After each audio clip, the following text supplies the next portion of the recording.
Excel PU college ಗುರುವಾಯಿನಕೆರೆ, ಕರ್ನಾಟಕದ number 1 PU college. Admissions open now. ಅವರು ನಾನು SP ಮಾತಾಡಿದೆ.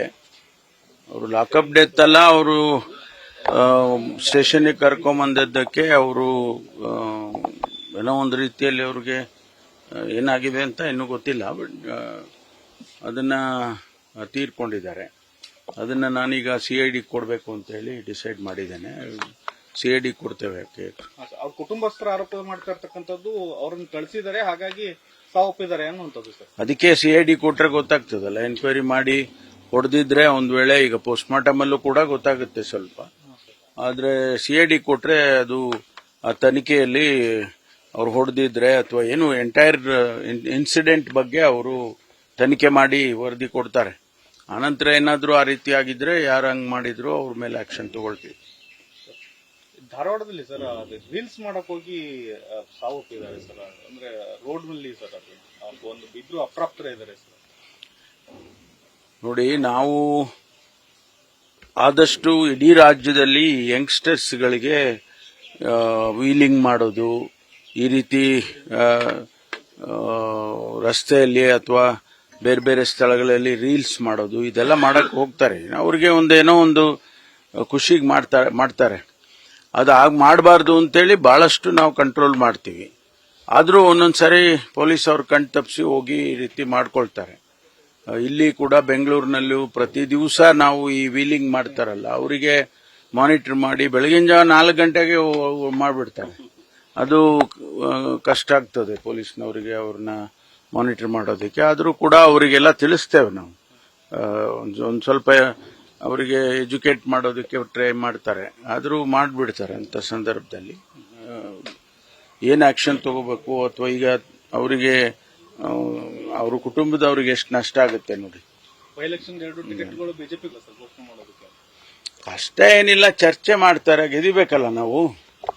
ಅದಕ್ಕಾಗಿ ಯಾರಿಗೆ ಕೊಡಬೇಕು ಅಂತ ಇಲ್ಲಿ ದಾವಣಗೆರೆನಲ್ಲಿ ಮತ್ತು ಅಲ್ಲಿ ಇಲ್ಲಿ ಶಿವಶಂಕರಪ್ಪನವರು ಅವರು ತೀರ್ಕೊಂಡಿದ್ದ ಜಾಗ ಅದು.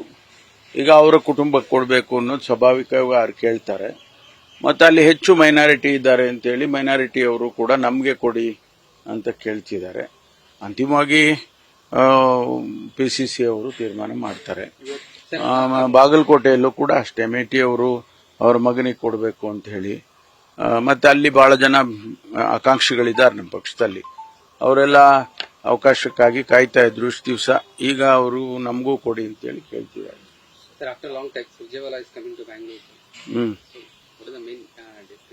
ಅದೇ ಈ ಚುನಾವಣೆ ಚರ್ಚೆಗೋಸ್ಕರ ಬರ್ತಿದ್ದಾರೆ ಅಂತ ಅನ್ಕೊಂಡಿದ್ದೀನಿ. ಹಾಗೆ ಬೇರೆ ಬೇರೆ ವಿಚಾರಗಳು ಇರ್ತಾವಲ್ಲ.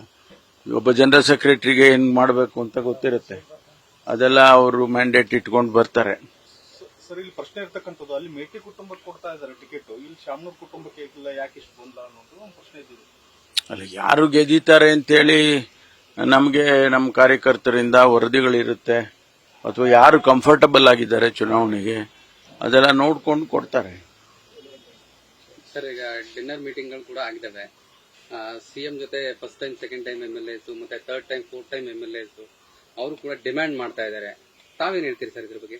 ನಾನು ನಿನ್ನೆ ಹೇಳಿದ್ದೇನಲ್ಲ, ಅದರಲ್ಲಿ ಆ ರೀತಿ ಆಕಾಂಕ್ಷಿಗಳಿರೋದು ಸ್ವಾಭಾವಿಕ.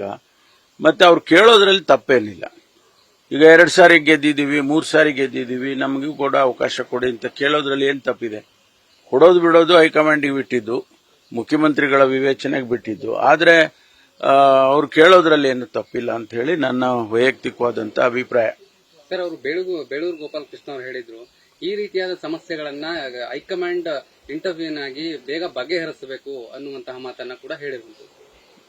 ಬಹುಶಃ ಹೈಕಮಾಂಡ್ ಗಮನಿಸುತ್ತೆ.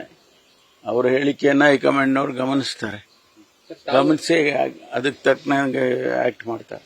ಸರ್, ಈಗ ತಾವೇನಾದ್ರು ದೆಹಲಿಗೆ ಹೋಗ್ತೀರಾ ಸರ್? ಎಲ್ಲ MLAಗಳು ಹೋಗ್ತೀವಿ ಅಂತ ಹೇಳಿದ್ದಾರೆ ದೆಹಲಿಗೆ. ತಾವೇನಾದ್ರೂ ಹೋಗ್ತೀರಾ? ನನಗೆ ಯಾವಾಗ ಬೇಕು ಅಂತ ಅನ್ಸುತ್ತೆ ಅವಾಗ ಹೋಗ್ತೀನಿ. Thank you. ಸರ್, ವೇಣುಗೋಪಾಲ್ ಅವರು. ನ್ಯೂಸ್ ಫಸ್ಟ್ ನಿರ್ಭೀತಿಯಿಂದ ನಿಮ್ಮ ಪರವಾಗಿ.